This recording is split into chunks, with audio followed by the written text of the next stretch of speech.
Hello, everybody. Welcome back to another Katie Does Commentary. As always, I'm Katie, and yeah,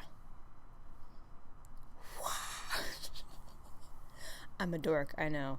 Anyways, today we're actually going to be talking about a film that I like. Um, I'm not going to be pissed in this video, I'm going to be elated and probably passionate about telling you why I think that this film is so great. And I know that the last time I was rather pissed because I was talking about a movie that I was just like, why is it being so praised and why is it getting nominated for awards when it's not good? And so now I actually get to talk about a movie that I really like.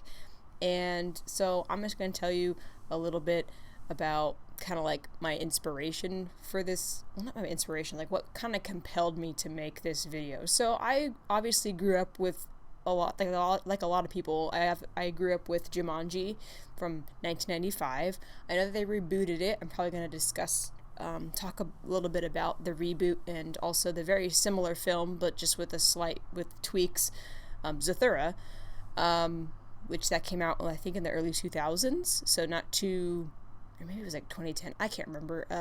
So not too long after the movie Jumanji, the first Jumanji came out. I grew up with it. I watched it a lot. It was one of those movies that I think I went through a phase where I watched it multiple times in a week.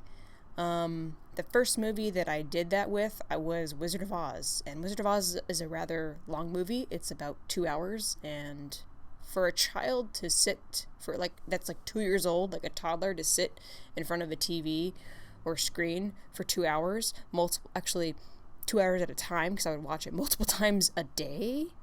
That's impressive. But I understand why I liked it as a child, because of, have you seen it? But we're not talking about Wizard of Oz today.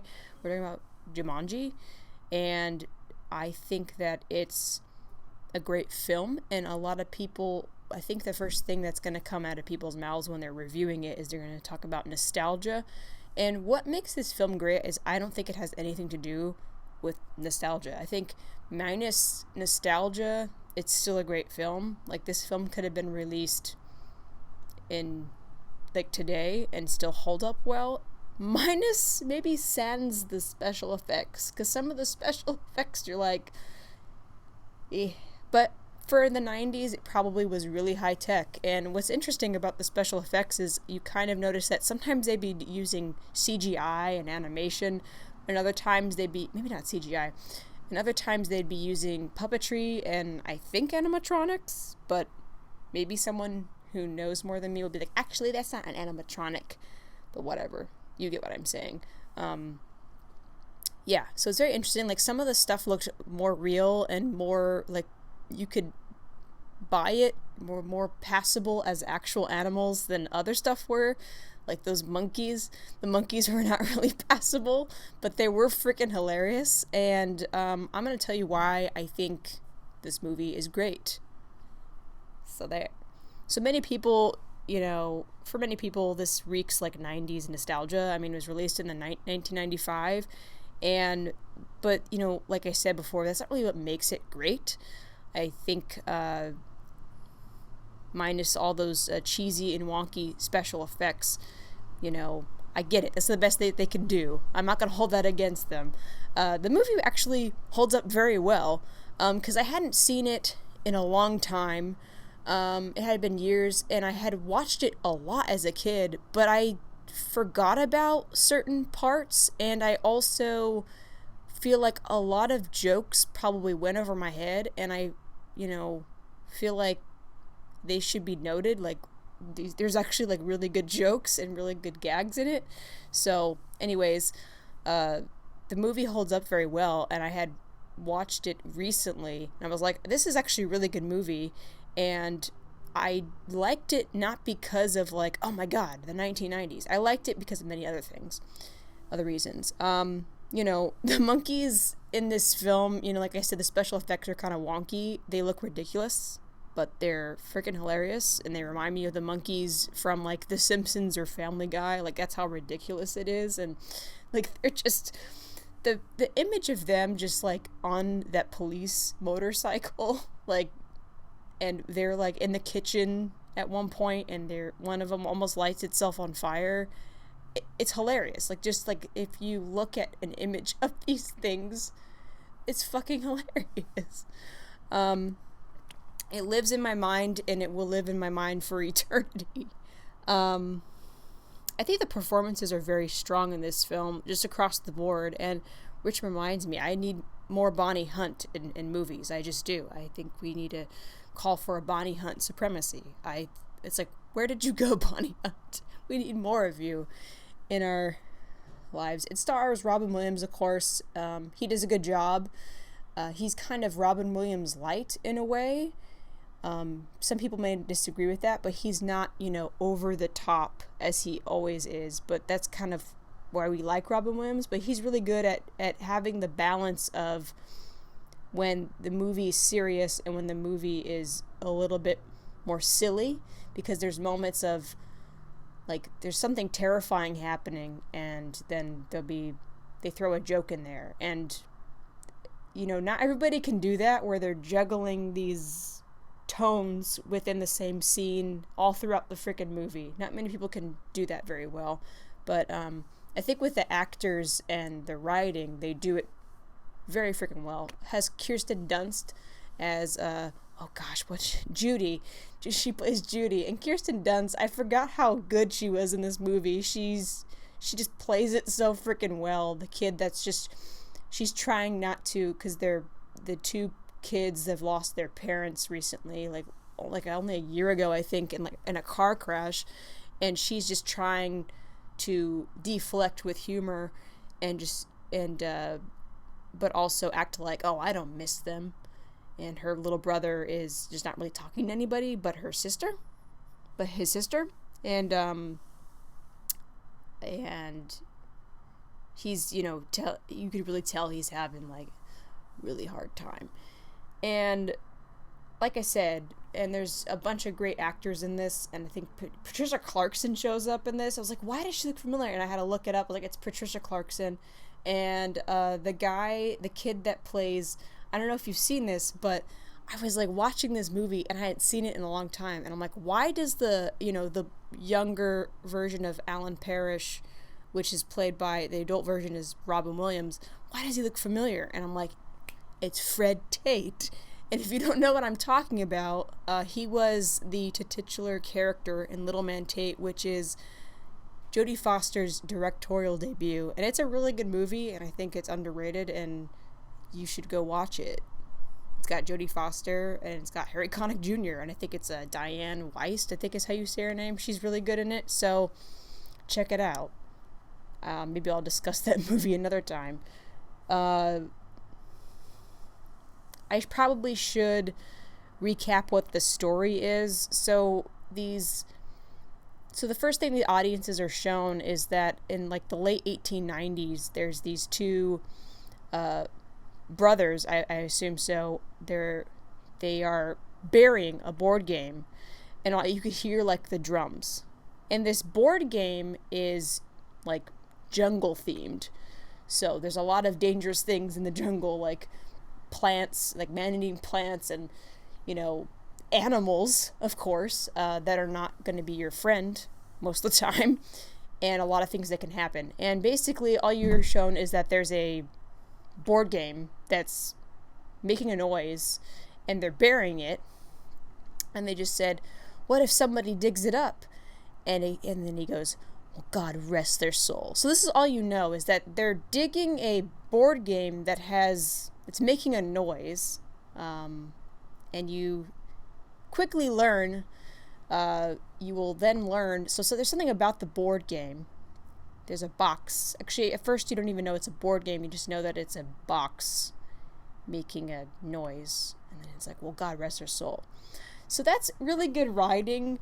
It's almost like a cold open, like a teaser, but for a movie, which is not really, you don't really always get prologues, which I liked that they did that, actually.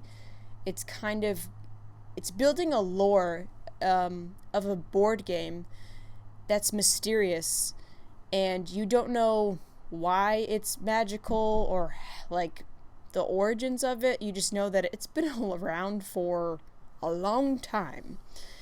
And then you cut to, I think it's like 1969, and you got Alan Parrish, who is living in, oh gosh, what is it, New Hampshire. And sorry, that got really dark really quickly.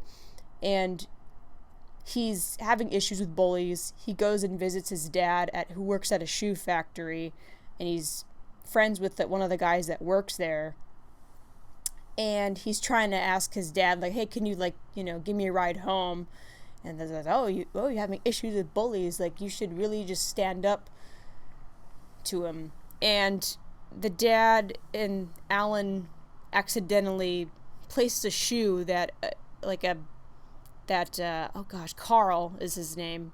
The employee, Carl, was showing Alan, like, oh, they're gonna wear this in the future. And it actually looks like a 1980s, 1990s shoe, which I thought was an interesting, like, wink of, like, oh yeah, someone in 1969 was already making, like, these shoes that almost look like they were Nikes, but they're not Nikes. If that makes any sense.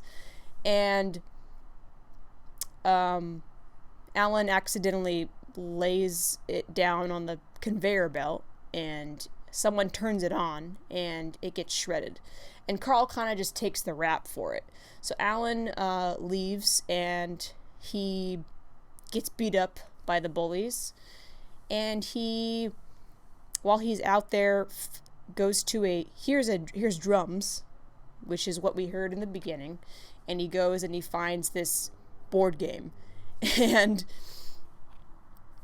at a construction site. And it's kind of been revealed slightly by a construction site, and he unearths it, takes it home, has a spat with his dad, because the dad's like, you should go to this school for boys, and there you could go stay in Parish Hall. And he's like, oh great, like, I'll go to a school where people will make fun of me because I'm there, and it's a hall named after me. That's weird. And then the dad is kind of just offended, doesn't understand, like, why his son feels this way.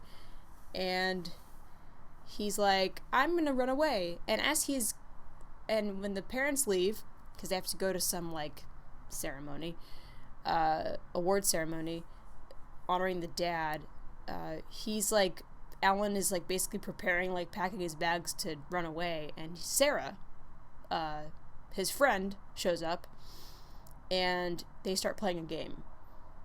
And the thing about the game is that once you start, you have to finish. Because once you finish, everything goes away. Like, all of the damage done, and it, and all of that. But the problem is, when it's Alan's turn, he rolls second after Sarah does. I think Sarah rolls, and there's, like, some bats you kind of hear. And when Alan rolls, he gets sucked into the game. And the thing about this is that he's going to be in the jungle, so he's sucked into the game. Wonderful special effects, by the way. And he's in there till someone rolls a 3. I think it was either 6 or an 8. 6 or an 8. And so, but Sarah runs away, and so 26 years pass, and Judy and Peter, the kids that I was kind of talking about before, their parents are gone. They're living with their aunt. They move into this house. It's 1995, and they find the board game. They start playing, so there's now 4 players of the game, but you have to go in order because it's a magical, like, game. Peter rolls, 6 or an 8, and Alan comes out of the game. And at first he's like, it's like this movie has to deal with, like, loss, and he realizes that his parents have been dead for a few years, and he's so confused. And Sarah's also had to deal with a bunch of stuff. She was traumatized. People are like, oh, you didn't really see a kid get sucked into a board game. And I mean, what kind of, and they have to play the game, obviously. Um, a lot of things happen until they finish it or don't finish it. The thing about this film is that, I mean, it's like the amount of backstory and character work is just so impressive, and the issues that they cover and like and the themes are just really deep. Like, what other family movie is like, what does it say? Besides maybe like a Pixar film, look at my notes, has addressed like bullying and trauma and, you know, not being understood by your parents and, you know, loss and this strict parenting, these coping methods, what it means to be brave and fearless and like facing your fears and doing the right thing even when it's hard and standing up for yourself. I mean, it's a lot. And I feel like this movie doesn't really get the props it does for doing all of that, because there's a lot of backstory to these characters, and the fact that Alan, the message really at the end of the day was do the right thing, and being fearless, it doesn't really mean like having no fear. It's like being afraid but doing something anyway and standing up for yourself. And I like that the simple rules of the game are like really easy to follow. And what's great about the premise is like with this magical board game, it's naturally has just built-in tension with it. Every time someone rolls a dice, you don't know what's going to happen. You get scared. You're like, I don't know if it's going to be a snake. I don't know if a snake's going to pop out, or I don't know if there's going to be a lion. I don't know if there's going to be like a carnivorous, you know, plant that shoots darts or something. That's actually a very good idea. It's just the writer has to decide what is going to come out of this game and amp up the stakes every time. And like there's like times it's like they almost lose the game itself. If you can't play the game, you cannot finish the game, and all the shit doesn't go away. So very clever. And I think it has really good gags and jokes and humor. There's a joke where they tell Peter, he's like, oh, like, because there's that this massive plant that kind of just like grows in the attic, and they're like, oh, my dad kept an axe in the woodshed, go get it. And so Peter goes and gets it, thinking that it was actually left outside the shed, and he starts kind of like hitting the lock to the shed with the axe, and then he looks at it and he's like, oh, I thought that was cute. I liked the one, there's a joke where there's a guy, oh, what's his name? I wrote it down somewhere. This hunter guy comes out of the game and is like hunting Alan, and he runs out of bullets, and he goes to a gun shop, and he's like, I believe I need more ammunition, or however he says it. And the guy just looks at him and says, he's like looking at the shell, and he goes, you know, they stopped making these in 1903. And I just thought that was funny. But they still, of course, give him like a massive like gun anyways. Like, oh god.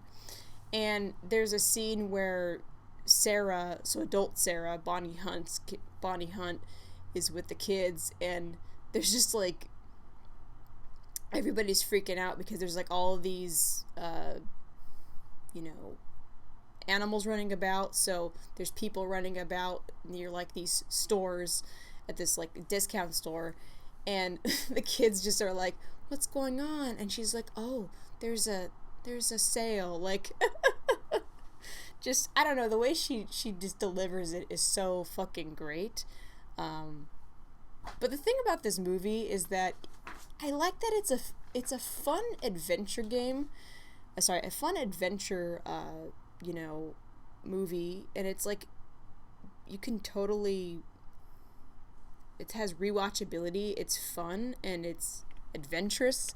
But I rewatched it recently, and I realized that this movie is terrifying. I mean, you have stampedes straight out of Lion King, and carnivorous plants shooting poisonous bulbs or barbs or whatever they're called You got children transforming into primates. Like, there's Peter that he gets caught cheating.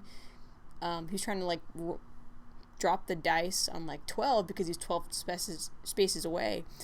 And he just starts turning into a monkey. That's terrifying. Like, transformation, like, into an animal. Crazy. You got children transforming into primates. A 13-year-old is forced to live in the jungle for 26 years. That man was in the jungle by himself for 26 years. And he went in there as a child and he came out like, what was it? What's math? 30-something years old. And there's an active shooter in a discount store who looks like he just threatened a jungle cruise skipper. I mean, it's like, I could go on. Like, there's so many terrifying aspects of this. It's just, wow. At the end of the day, I like that this movie is about, like, it's a good story about doing what's right and facing your fears. And if you love someone, tell them. I think that's all I have about that. Maybe I should talk about the reboot a little bit. And I think the reboots, I have seen both of the Jumanji movies that have come out, the reboots, where it's a video game, and I actually think it's good that they rebooted it and they did it a little bit different. They did it as a video game. I cannot really speak a lot about it because I haven't seen them in a while, but I remember enjoying it, thinking it was really funny, and they did have elements that were touching of kind of finding your inner strength of, like, they become these avatars in a video game, which I think is a cool concept. The shy, lanky kid is in the body of, the Rock, who smolders every 2 seconds. And, there's a guy, and someone becomes, like, a very smart person upon entering the avatar. And then you have Zathura, which is kind of the same, is a similar story, but instead you're telling a story about two brothers that just don't get along. And there's a lot of callbacks to the original Jumanji, which is cool. But Zathura it takes place in space, and it's kind of focusing on two brothers that are just fighting, and they think of each other as a nuisance, and that, oh, you're the reason why mom and dad got divorced and stuff like that, and you got divorced parents and all of that. And which is, they're really good how they rebooted it and kind of re-skinned it in a way, if you will. So I have no problem with stuff like Zathura and the reboot of Jumanji as a video game with a group of teenagers and them being friends with each other. I think they're worth checking out, but I will say that Jumanji is not given enough props that it is. I think that the writing is phenomenal. It's funny when it needs to be funny, and it's terrifying, but it's also very deep for a family, like adventure movie, and I appreciate that. I think that people should look at Jumanji in a different way. And I love that how Alan wins the game, and how he wins it is he has that final roll, but as the second dice goes, like, down the stairs, down a hole, and it keeps rolling, he's facing that, I wish I remember his name, the hunter guy from the game that's been hunting him down, and he takes it, he goes, oh, you're taking it like a man. And he's just like, I'm terrified. And it's okay to be scared, but like what Peter says, it's okay to be scared. And Alan's like, I'm terrified, but I gotta face my fears. And that's really cool. I think that's a really good,